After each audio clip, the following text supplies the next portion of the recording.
Gumawa ulit ako ng panghalo na mahaba. Gawa ng haluin ko ngayon ni 50 liters. Ayan, malaki ho yan. Ay, malaki ang haluin ko eh. Malaki.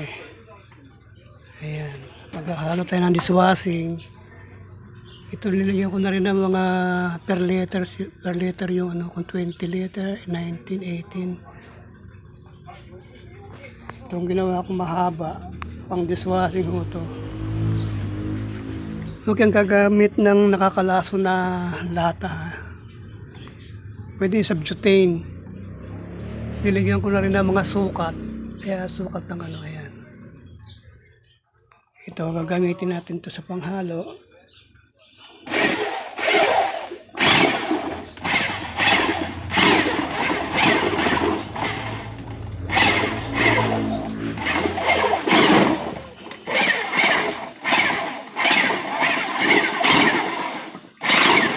Kailangan dahan-dahan lang, masyadong matulin yung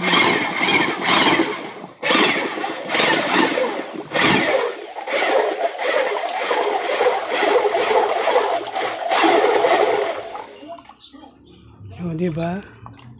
Maganda to, mahaba eh. Pwede na kayo gumawa ng DIY na panghalo.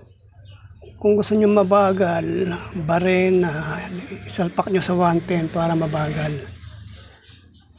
Ito na yung ating ano.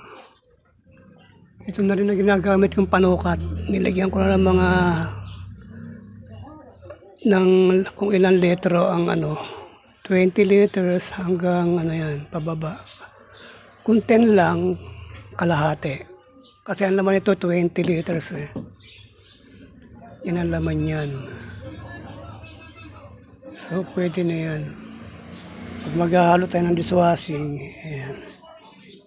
Ito 50 liters na to eh. Malaki na eh.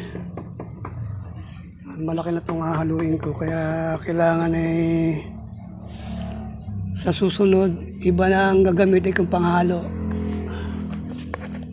Para maganda-ganda. Papakita ko sa inyo ang susunod kong gagawin panghalo sa dishwashing. Kasi mahirap maghalo pag marami na. Kung konti lang, mga 10 liters lang, okay lang. Tatakpan muna natin to.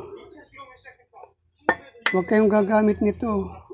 Kasi nakakalason to eh. Baka malason yung mga magagamit. Yung ano lang, yung hindi nakakalason na spray.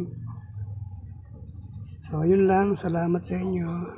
Thank you for watching. Please subscribe my channel.